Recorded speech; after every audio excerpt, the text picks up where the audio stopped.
All right, we are back. I think I am trying to get the audio back, and hopefully, all of you very, very patient people out there will be able to hear us in just one moment. So,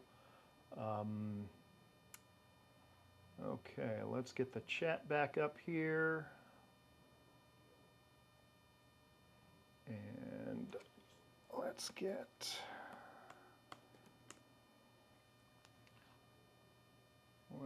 a little audio going, some background music going. You'll be able to hear us. Okay. Sounds like that was the key. Thank you all for being very patient. I'm going to kill that music for right now. We have Stu and Jesse live at the show. Let me let them know that we're ready to go. We have Stu and Jesse live at the show. Let me let them know that we're ready to go. All right, Stu, Jesse, we are set to go and we are live. Attention, please. We are live, I've been told.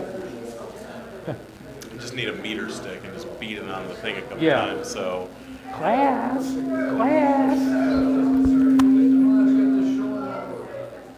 Blame it on Brian. He's been having computer problems in the back, but I've been told we're good to go. Who is it that's feeding back? not me. Is it me? No? Is it me? Turned it down just a little bit. So That's rock and roll. It's not rock and roll without some feedback. that is true. So, well, welcome everyone to the November Thanksgiving showcase. We'll say. My name is Stu Niebert, and without any further ado, I'd like to introduce Jesse Fisher and his talk on the Boltsburn Mine in the north of the UK. So, Jesse, take it away. Thank you. Thank you. Let's see if I can do this without feeding back. Yeah. Looks good. Looks good. Okay, here's my little control widget.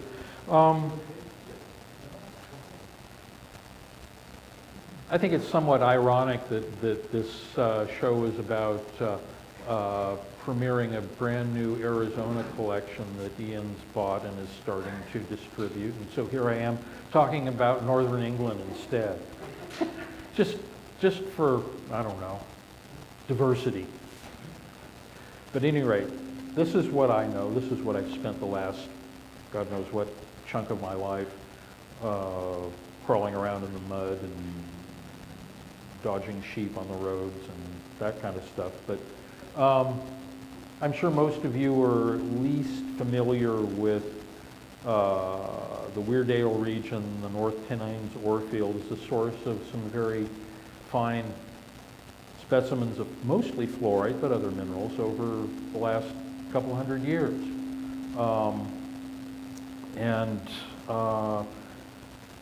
At least my estimation, the Boltsburn Mine was the premier location in the region. The deposits there that were discovered late 19th and early 20th century were orders of magnitude more well developed than most of the other mines there. And this thing keeps sounding like it's going to feed back on me a little bit. There, turn it down. Sure, okay. Over the course of the mine,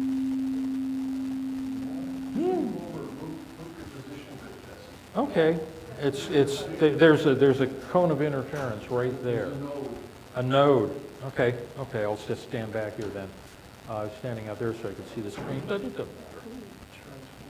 Even more. Okay. I found it. It happens if I step right out here. Oh, is there a speaker right there? Oh, I didn't know that. Okay. Now I know. Okay. Any rate, the mine was in its height of production from about 1892 to 1930. And during that period of time, an enormous number of specimens of some of very, very good quality emerged. You can find them in public and private collections worldwide, and to this day you can still turn up decent things in the mineral marketplace 100 years after the fact, which is no mean feat. But, okay, where is it? Where is it? North central England, the district is known as the North Pennines ore field. Centers around Weardale, a dale being a local name for a river valley. You see other names like Rookup Burn. A burn is a stream valley or a tributary. And these words go back to the old Anglo-Saxon language that was used there in years gone by. There's my spot. There we go. You probably all know about the Rogerley mine. It's right over here in sort of the eastern margin of the district. Not too far away is the Boltsburn Mine. This is up the hill a bit along a tributary stream. And further up is Fraser's Fish Mine, which was a more recently active mine, Beaumont Mine and Allen Heads. These were all specimen producing mines as well as ore. And when the ore has all been sent to the mills and fashioned and sent away and gone, the mineral specimens still remain and remind us of what happened there. Geologically, the area is what's known as a Mississippi Valley type low temperature lead zinc fluorspar deposit. It's almost directly analogous with the situation you find in southern Illinois in the fluorite district there. But what you have is a series of Carboniferous era sediments that have subsequently undergone regional doming, gentle uplift, which creates a series of fractures through the area, allowing subsequent mineralization. And you can see the veins tend in a northwest southeast and a northeast southwest area, so you have cross veins going through the area.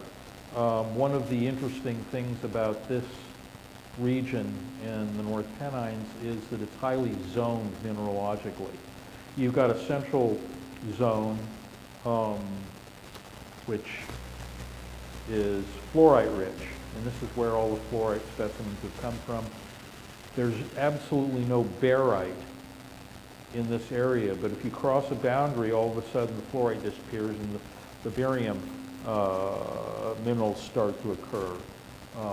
There's one exception to that rule, which you may be familiar with because of the lovely yellow amber fluorites, and that's the Hilton Mine, which is way down here on the margin. But for the most part, that's the case here. Next. Okay, history of mining in the region.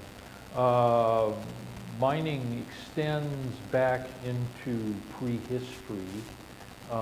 There's evidence that the Romans were busy mining in Yorkshire just to the south, but there's never been any firm evidence that they made it this far north, although Hadrian's Wall, which they built to keep out the barbaric Scots, is just to the north of the Weardale area. So it makes sense that they were at least aware of the mineral deposits in the area and perhaps worked them in a rudimentary fashion. But it's quite a remote area, actually. It's about as far removed from anything in England as you're going to get. And it wasn't really until the mid-20th centuries when roadways started to get put into there that the area really became known to collectors worldwide because the specimens were more accessible.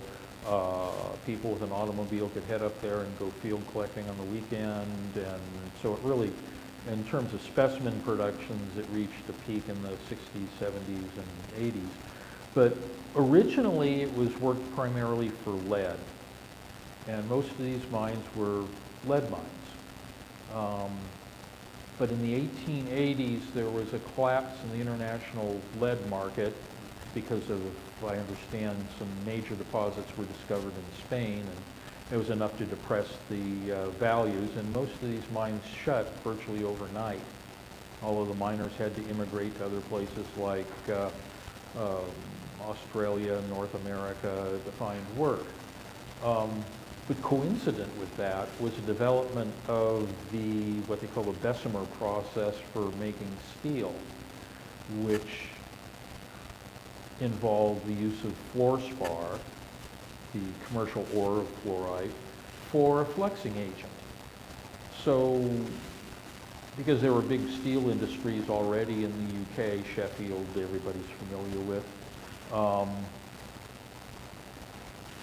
many of these mines were able to transition production from lead to fluorspar virtually overnight if the deposits were rich enough in both of them. Fluorspar mining continued through almost the entirety of the 20th century. The last commercial mine for ore there closed as a Grove Rake mine, closed in 1999 in the face of competition from China. I remember talking to one of the fellows who was involved in that mining operation, and he said when they closed, you could get dressed ore shipped from China for about a third the cost of getting it out of the ground there. So I'm just surprised that they hung on that long. Lesser amounts of iron, zinc, barium, and silver have been recovered from the area as well. Pertinent to the Boltsburn Mine is the recovery of iron ore. There's massive deposits of oxidized iron carbonates in certain parts of the mine, which during the 19th century were recovered and smelted for the iron content. And that was more or less put out of business by the coming online of the western Cumbria deposits, which were richer hematite-based ore. Mining in the area also includes stone quarrying, which has gone on for centuries and still continues to this day. And of course, the mineral specimens. These were originally just byproduct of the mines. Some of the miners, they called them Bonnie bits, and they just found these attractive specimens. They'd pick them up, take them home, leave them in their gardens or whatever. And in the 1960s, mineral dealers started visiting the area and buying these things off the miners, and the entrepreneurial ones figured out pretty quickly that they could make a good bit of money on the side collecting and selling mineral specimens. And so this sort of tailgated on with commercial mining until the commercial mines ended there, and then us mineral collectors were left to our own devices. And if you want to see how that's worked out, just go in Ian's room over here and he'll fill your eyes with these things and empty your checkbook. But, until then, mineral specimens were essentially free because the ore paid for what was going on there. Not the case now. These things, you're going to dig these things out of the ground, they've got to pay for what you're doing, which is sort of fuels the inflation of the specimen market.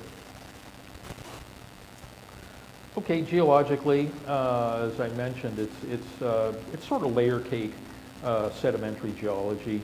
It's what's called cyclothemic sequences, where represent repeated marine transgressions onto the continental margin, and you get a series of sediments, limestones, sandstones, shales, the occasional coal seam, and this sort of repeats itself. The one exception here is what they call the, there we go, the wind sill, which was an intruded diabase, or what the British call a dolerite.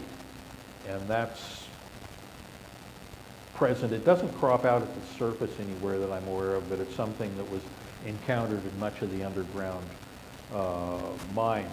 But the unit for mineral specimens that we're concerned with is what's called the Great Limestone up here at the top.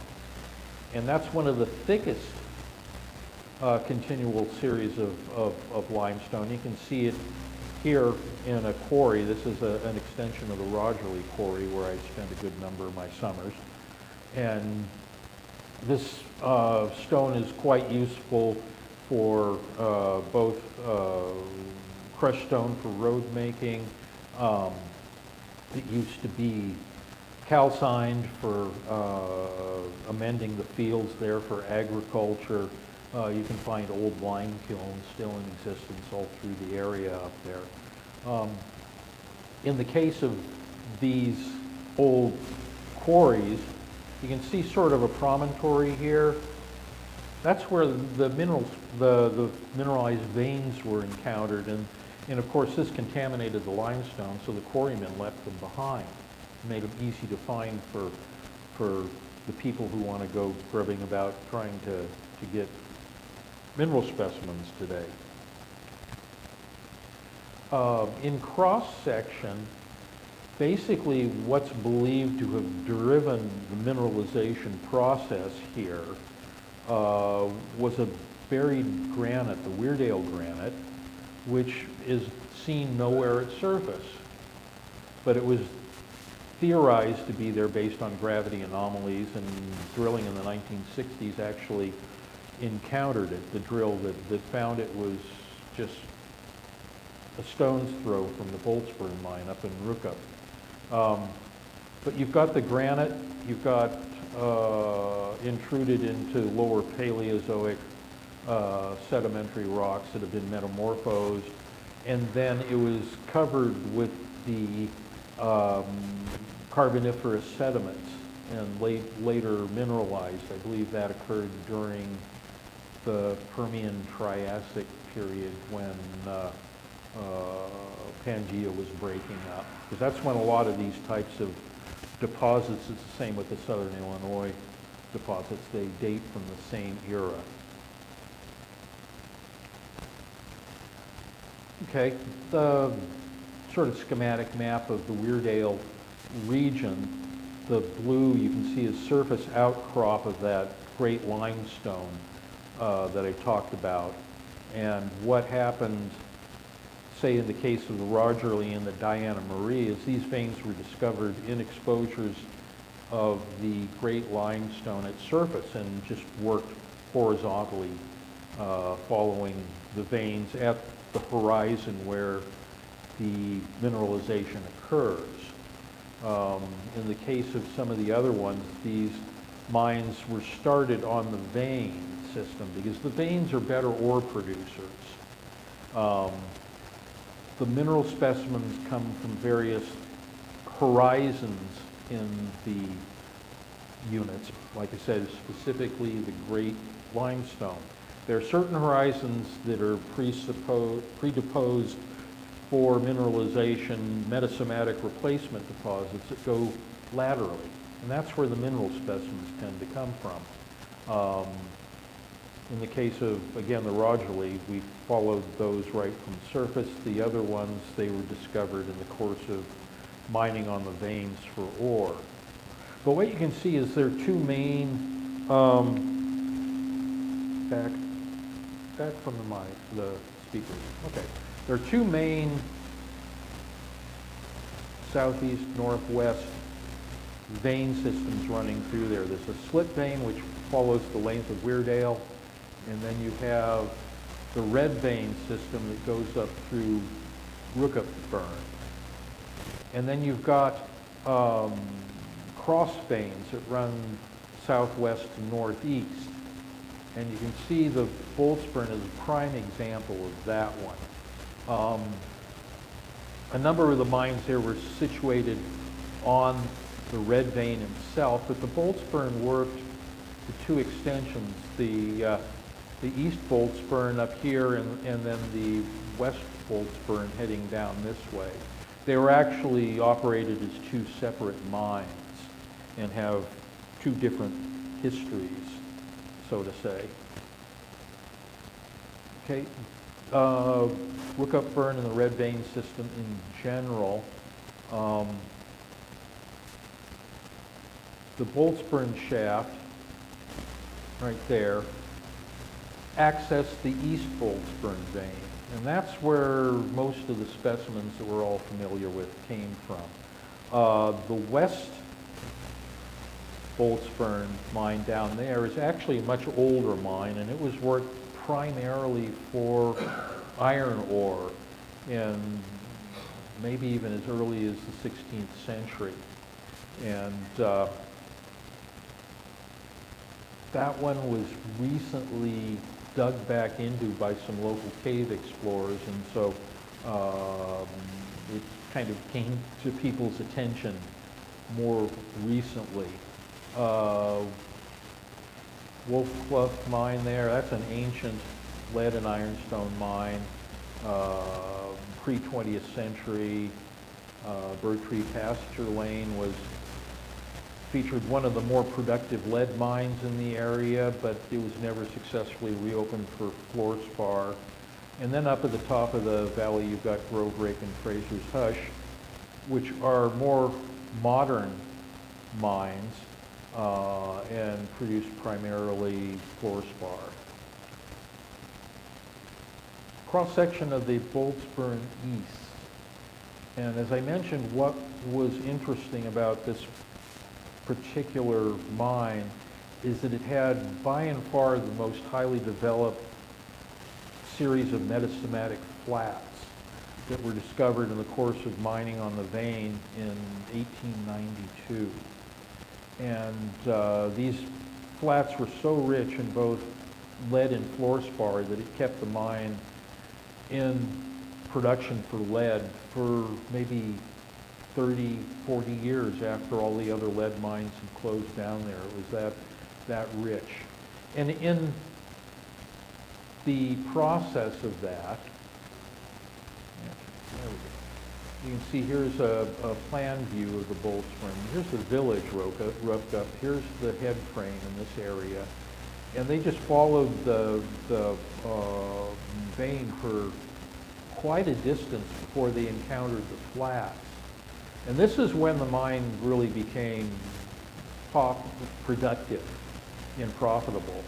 This whole section here, I think in 1930 or so, they finally shut it down because it was about 3 miles from the main shaft, and they had gone through 2 internal rises to get the working face because they had to follow the Great Limestone level where the flats were, and the stratigraphy there dips gently to the north, so the farther you go, the deeper you're getting, the more expensive it is to haul this stuff back out because you have to dewater the mines and maintain several raises. And I think at a certain point they had not run out of available mineral deposits, but it just became too expensive to get it out of there.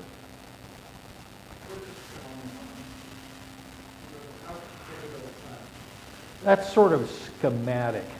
I never saw a scale on the original one that this was lifted out of, but the Great Limestone itself is about 100 feet or so thick. And so what you've got here is the distance, if judging on what we found at the Rogerly, the distance between low flat and high flat horizons is about 50 or 60 feet vertically. But what you see here in this case is that in a lot of it, all 3 horizons were developed. Sometimes they were continuous all the way through. Contrast that with the Rogerly and the Diana Marie, where you're following a level that's maybe a meter thick, something like that. It might extend down from the high flats horizon in some areas. In fact, I'm pretty sure it does, but it wasn't continuous, and so nobody spent any time and money trying to follow that in those mines. But this one, it was amazingly well developed. Okay, what do we got here? Okay, history of the Boltsburn Mine itself. As I mentioned, the east level was the one that is most famous for the mineral specimens and was worked in more recent times. Work on the vein for lead began maybe in the 1830s or so with marginal results. But they seem to have stuck at it until 1892 when they discovered the highly mineralized flats, which kept them going for another close to 40 years. Close to 2.5 miles, 3.5 kilometers of tunnel driven with 2 internal rises that I mentioned, and the specimens that were recovered were of such high quality that optical grade fluorite was purchased by some of the German optics companies like Zeiss and Lights and used in precision optics. And so you can still find objectives for old German microscopes that'll say fluor on it, and it probably contains a little bit of fluorite from the Boltsburn mine. The west level was worked. I don't think anybody has a good handle on how early work happened there. The neighboring Fullwood mine, which was a 16th, 17th, 18th century mine, is quite old. And some of the Boltsburn workings on the west level have encountered that, and you can even stand there and look down in there, and hopefully a better sense will kick in and tell you don't want to go there. 19th century work on the vein and flats was primarily for ironstone, though it's obvious that some of the vertical sections of the vein have been excavated probably for lead back in the 18th and 19th century. Some exploration work was done during World War II, looking for, strategic minerals as a source of iron, but there's no record of any production ever actually having done at that time, although they did drive a fair amount of tunnel continuing to the southwest. Claps portal to this level was excavated in 2015 by some local mine explorers. They weren't necessarily mineral collectors. They certainly weren't mineral dealers. They were just people who liked digging in the mud in their spare time. They thought that was fun. So they dug their way back into it, and they actually did a really good job of supporting the old entrance so that you could get in and found some extensive workings that had survived, had not collapsed on them, and there was lots of mineral specimens to be had. So for a few years, specimens were coming out of there until local politics got in the way, and the local landowner decided it was too much of a nuisance and bulldozed the entrance shut. And that was that. But this is a photograph of the head frame at the Boltsburn mine. So you can see it's pretty high up on the fells, fairly barren up there. If there were ever any trees, they were cut down long, long ago and turned into charcoal for lead smelting. But to give you some idea of what the weather was like up there, you see that pyramidal wooden structure there? Right there. That's an enclosed water wheel. And up on the hillsides here, all of the water wheels at the mines were enclosed because it kept them from freezing in the winter It kept them from being blown over by winds in the summer.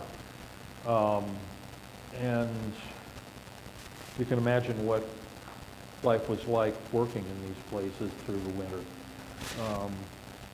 But at any rate, that's what the mine originally looked like.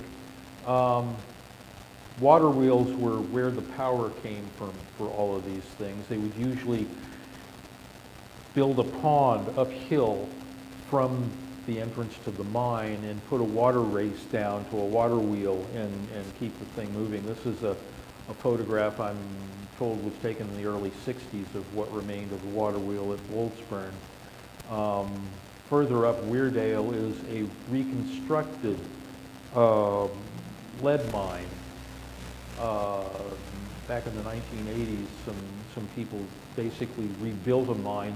It was so remote that the mine had never been salvaged for scrap metal, so the wheel still existed, and they rebuilt it, and it's now a museum of lead mining, which is quite interesting to see and gives you a glimpse of what life on the edge of civilization was like in the 19th century. Working in the mines it was not mechanized. Not even into the 20th century. You had mine crews. Here, if you look closely, you can see the single jacking crew back there. You had one guy holding the steel and the other guy swinging the hammer. And then you had two guys back there scraping out the ore. So they drill holes by hand, probably load them with black powder and fire it, and then get back in and do it all over again. Pneumatic drills were introduced about 1920s, 1930s, which sped up the process of driving tunnel immensely. But if you're familiar with a drill, you can see there's only one hose going to that. That's for compressed air. There was no water. And you look at the ground and it looks like it's snowed under these lads here. And this created so much dust that those miners probably lived for a couple years after this photo was taken. Silicosis kind of ripped through the mining crews very, very quickly until somebody clued into the fact that they needed to add water to the operation so they could keep their miners a bit longer. So a photograph from the hillside of Rookup, again about 1910. The Boltsburn Mine itself is down here in the lower right. You can see the head frame right there. In the village surrounding it, this tall building right there was the mine manager's house and mine office, which still exists today. I understand at the height of productivity in the early 20th century, you could have a population of 10,000 people or so in this village. Most of them are what they referred to as navvies, who were itinerant miners. They went where the work was. And so if a mine's productive, you see how much manpower it's needed. It's not automated. They were still pulling the ore cars out of the mines with horses. And so you had a big demand for labor. When the mine shut down because prices fell or you ran out of ore, they just pack up and move to wherever the next work was available. And this is Rookup more or less today. Actually, this photo is probably about 20 years ago now, but still. That mine manager's house you saw there is still standing right there. And the side of the head frame was right over here, which is underneath a vehicle repair garage. And so the site is now littered with broken, discarded automobiles and farm equipment and stuff. I thought it was kind of sad way to remember what was probably one of the finest mines in the area, but so be it. The little badge is still on the house. It says Boltsburn House. It was actually available for sale when we were up there at the Rogerly, but better sense prevailed, and I thought, no, I don't want to live up here.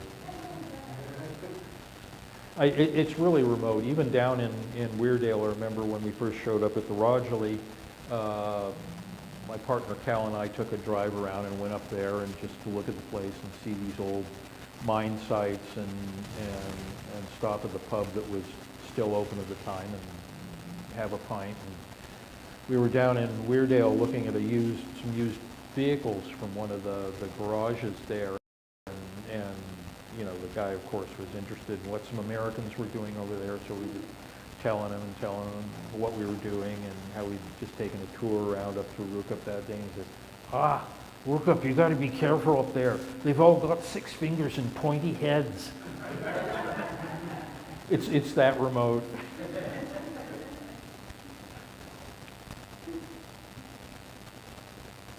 Now, one of the things about being remote like that and kind of up a valley is that the inclines are too steep to get railways right to the site of production. So what they did at the Boltsburn East was they created a sort of tram that would haul the ore cars up the hill to the top, where then they were transferred onto regular narrow gauge trains and hauled over to places like Consett and Taolaw, where there were processing and smelting operations. And so it was called Boltslaw Incline. And it's about maybe a kilometer, less than a mile, but they had to pull these cars up to an engine house on the top and then transfer them. And this is lowered photograph is what remains of it today. The mill and washing floor adjacent to the Boltsburn Mine, much of this does not exist anymore. But the interesting thing you can see here is that the mine itself is right down in the floor of the valley of the burn. And so when you're processing the ore, you had to dump the tailings somewhere. So they had to put in a little lift, a tram, to haul it up the side of the hill and then dump it. And you can see it there as well. And the actual mine head frame was off to the right here. That's left, right from you. And again, most of these buildings are long gone now. And up the burn a little bit was a lead smelter. And the thing that was interesting about this operation is that it had a horizontal flue which went across the burn and up the hillside, and you can see it in the upper photograph there, part of it going up there. And about all that's left besides a few foundation stones today is one of these arches here. But again, an interesting side topic of this was the fact that, you know, children were employed in the mines. You know, the kids had to help with farming during the summer, mining in the winter. The kids didn't go underground. They got all the fun jobs, like in the case of the smelter, they'd send young boys into the flue to scrape out all of the old lead deposits and recover them. You can imagine what that was like.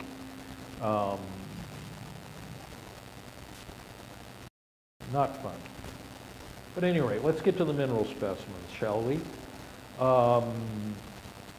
The flats, like I said, were incredibly productive. They fueled a lively trade in mineral specimens. It seemed that there was a general attitude in the Weardale area that collecting mineral specimens was the perk of the job for the miners. And a lot of the mining companies allowed it to take place as long as it didn't interfere with what was actually going on, mining of ore and driving tunnels. So a lot of specimens were recovered and preserved because of this. Mind you, these people were not professional collectors like we have now, so most of these things were plucked out of the ore cars by some miner who thought they were pretty and wanted to take it home. And occasionally, dealers and collectors would make the journey up there, which was rather arduous and of automobiles and roads, but a lot of these things ended up getting preserved. The specimen here is about 5 centimeters on edge, largely transparent, internal zoning, like most of the fluorite from there. It's penetration twin, associated with siderite and a minor amount of quartz.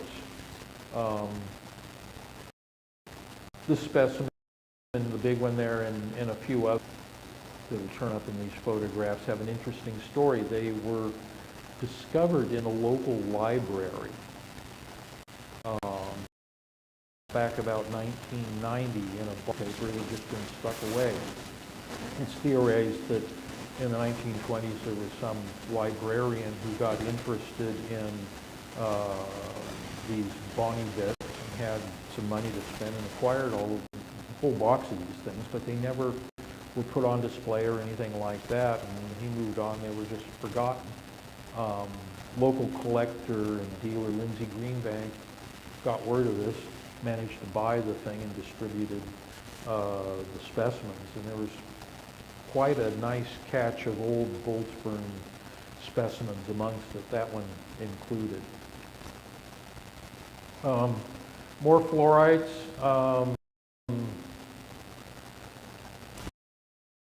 This one here is really a very, very elongate twin. And it's the type of thing that was, these elongate tabular crystals were something the Boltsburn deposits were known for.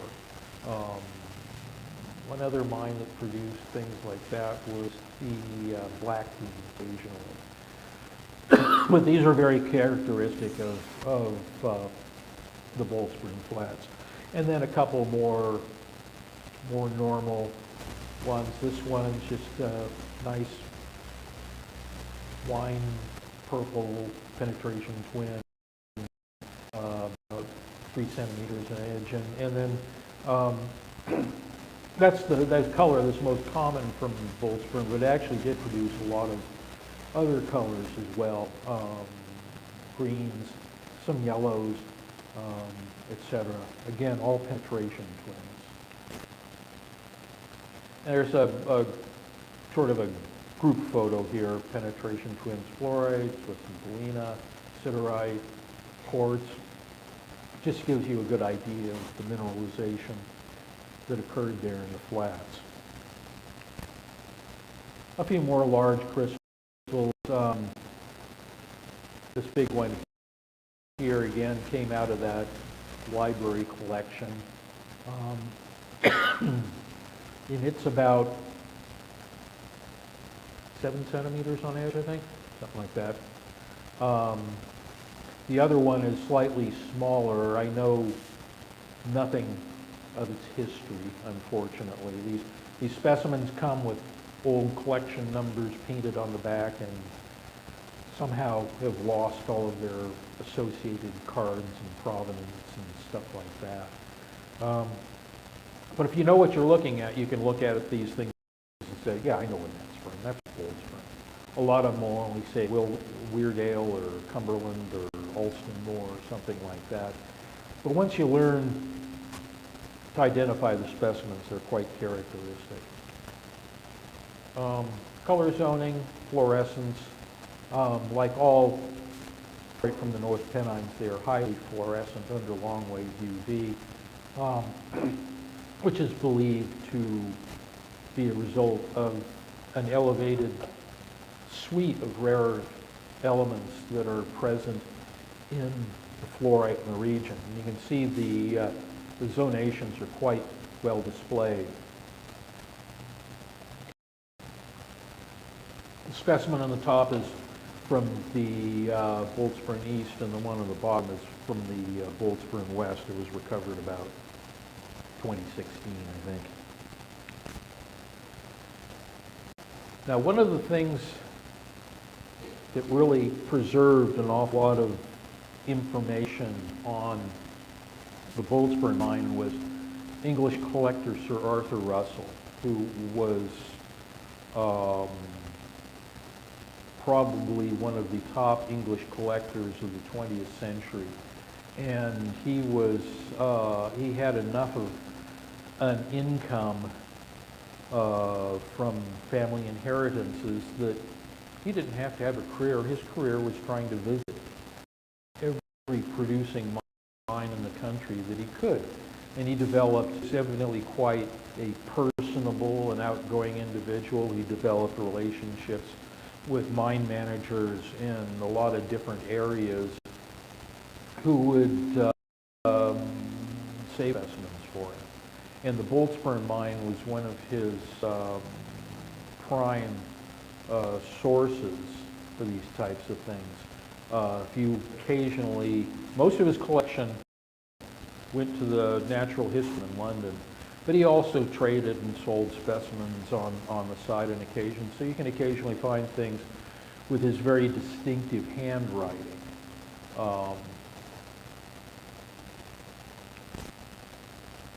Now these are some specimens from the Russell collection in London.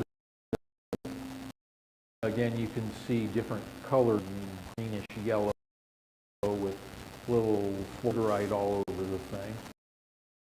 And the other one, which is, it's got to be a piece of soul, hands down. It's just this little pencil fluorite. It's just a floater, single crystal. It's, maybe 70 centimeters long. Just really unique little piece. Some other pieces. One displays really nice color zonation, and another one is just nice big penetration twins again. And he recorded all of the information where these things came from. If it was out of another collection he purchased, it's got the name of the collection. If he got it from one of the mine managers, like this T. Madison, 1918, he was the mine manager at the time, and Russell would pay him a visit every year or two and pick up another load of specimens for his collection. Another interesting one, tabular crystal, elongate with calcite rhombohedra dotting one face of it. And now moving on to the west side, if you walk up the burn from the village of Rookup, you very quickly come to these old mine ruins. And these were what were called boosteds, which were these, you see a better preserved example up here of some from a different area in the region. But what they were was they were these stalls where the individual mining crews who worked under contract, it was called a bargain. You took out a bargain with the mining company. It wasn't necessarily a bargain because there was no bargaining involved. They offered it, a year's contract for a certain price, and the miners would recover the ore. They had their own stalls to keep their ore for each group separate. It would then go to the washing plant, separating plant, and they would get paid based on the amount of lead that was delivered to the smelter. So if they hit really rich seams, they could get rich, they'd get wealthy. If they didn't, they would starve. It was the case for most workers in general before the 20th century advent of unions and stuff like that, that said, no, you can't do this to people anymore. But the Boltsburn West level, like I said, it was dug back in about 2015, and here's a crew of a lot of the people that did the work. In the yellow, orange outfit there near the entrance is Mark Hardy, who was the fellow who was sort of instrumental in doing this, and he was the guy who was kindly enough to take us under and show us around on several occasions before he got chased out of there. But you can see some of the interior workings, the old stone arched adit into the mine, the very useful rotting timbers that are not holding anything much in place anymore. But the ground that this mine was driven through was remarkably competent, and so much of it, 150, 200 years after the fact, is still accessible once you dig your way back in through the surface collapses. And you can see, the really interesting part, right over here. That was a section that was stoped on the vein, and the miners then went back in on this particular level and put steel railroad ties across the thing and put wooden boards on top of it. And after 150 years, you can see what condition the boards are in. And underneath that was about 20-foot drop to a water-filled cavity. And so they put a few boards crossing these things, and so you kind of had to tiptoe your way across on one side and not look down. But once you got past that, you got into a very competent area. You still have a lot of dead stacked up. And the accessible parts of the mine went on for a couple of miles back to the southwest. And along the way, you just walk past scenes like this, big open cavities full of fluorite. Unlike the flats in the Rogeley and the Diana Marie, where everything was pretty much broken up and you can just get in there with bars and stuff and pry the things out. These specimens are in solid ironstone.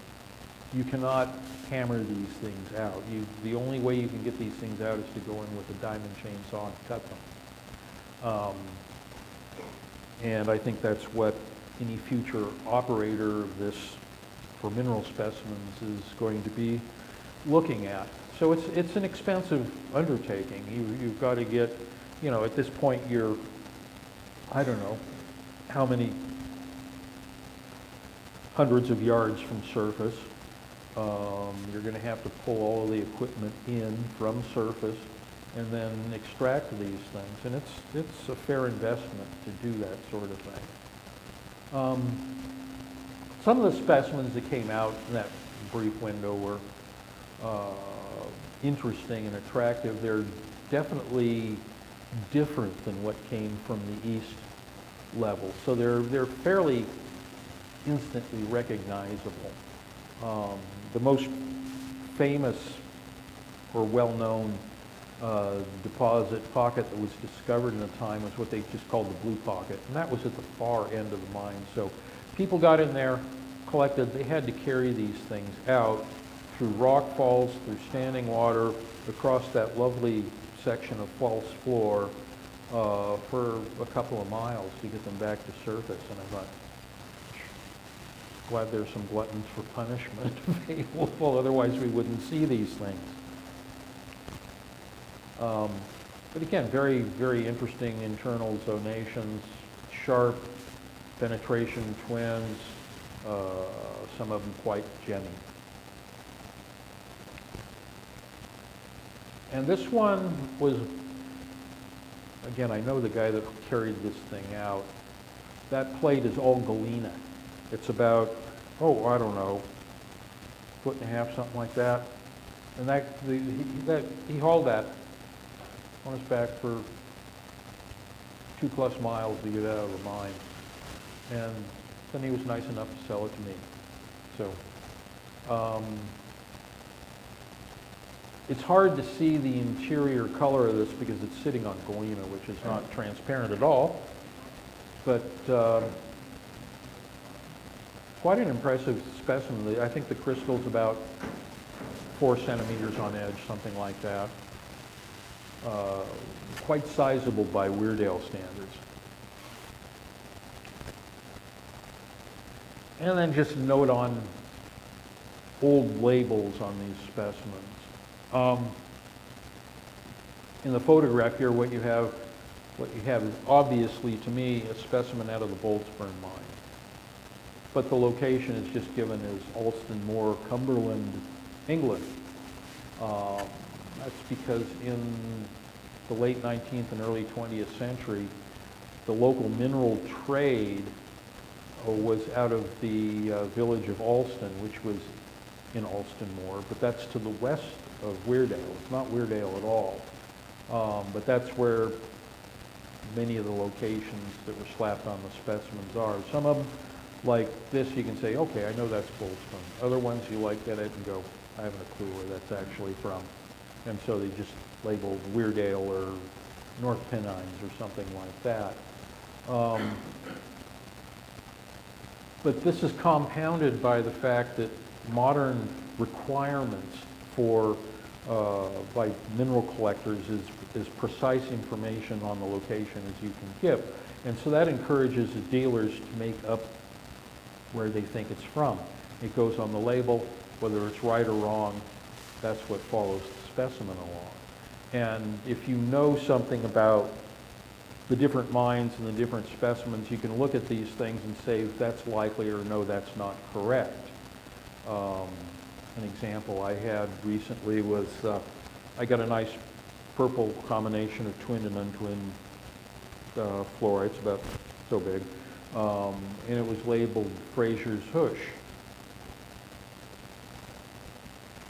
Simply because Fraser's Hush was the most modern source of purple fluorite for the region.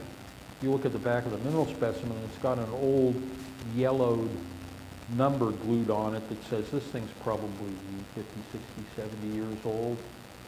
It's not Fraser's Hush. But the dealer said, oh, it's purple, it's Weardale, it must be Fraser's Hush.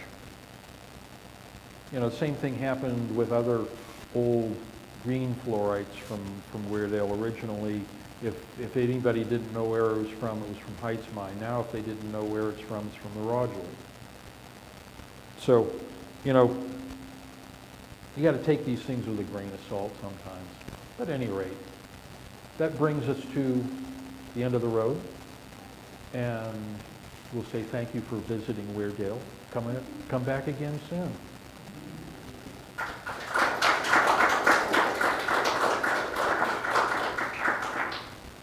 The hecklers have been remarkably silent. What's going on here? We all fell asleep. Hey, well, it's my time for a nap now. You guys go away and let me rest. No. I had a question. Yes, Evan. On the old Sir Arthur Russell, he separated bolts from bird. Yes, and he was inconsistent about doing that. Yes, Evans asked on the label for the Sir Arthur Russell specimen, Boltsburn was given as 2 words, bolts and burn, which was probably how it was originally done, but the Brits, like many people, are lazy with their language and they run things together. And so now it's given as 1 word for the most part. And if you look through Russell's specimens in the British Museum, I've noticed that he's done it both ways.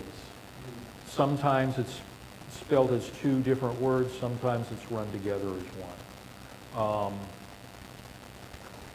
You know, it's language. Language is dynamic. It changes with usage. You know, there's plenty of other mines up there that have alternate names too, and you got to know which ones are the same thing and which ones aren't. Good. Yeah. The large tabular print that you showed, hand size and so, The one that was in the hand from the British Museum? Yeah. is that, if you just showed me that, I would assume it was complete. But you're saying it was a terminated tabular print Fluorite system? The bottom of it was a point of attachment, but the rest of it was, a single tabular crystal. Let's see, we can maybe get back to it here. Back a little ways. That guy. Yeah, on the bottom was the point of attachment, but the rest of it is crystal faces.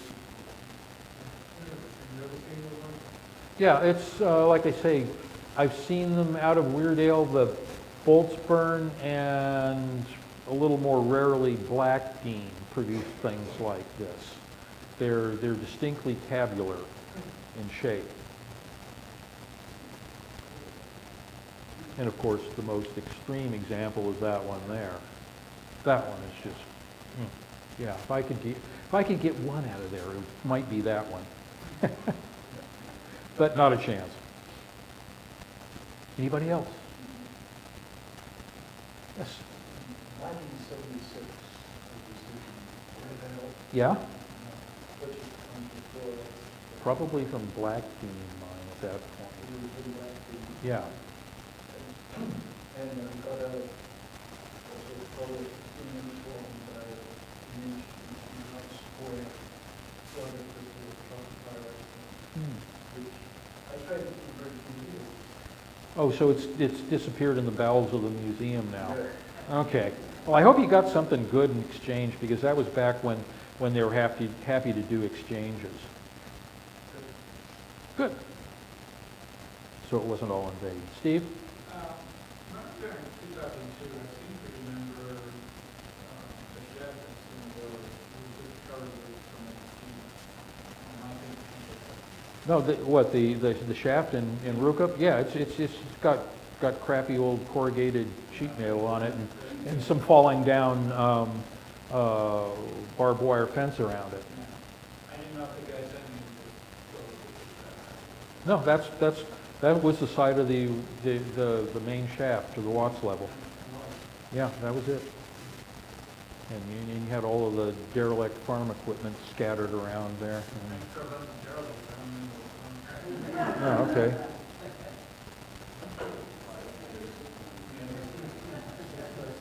Six fingers and pointy heads. That's Rukup for you.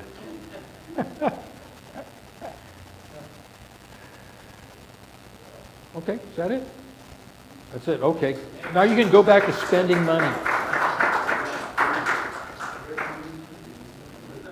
And that was Mr. Jesse Fisher with his presentation on the Boltsburn. And sorry for the audio problems that we had at the very beginning of the show and the continuing audio static, if you will, the background noise that we had during the presentation. I'm going to see if I can fix that up in post-production and repost it and have a little bit cleaner audio. And then I'm going to go, my next project is to go into the conference room and try to do some rewiring and some refixing and hopefully get us better audio for tomorrow.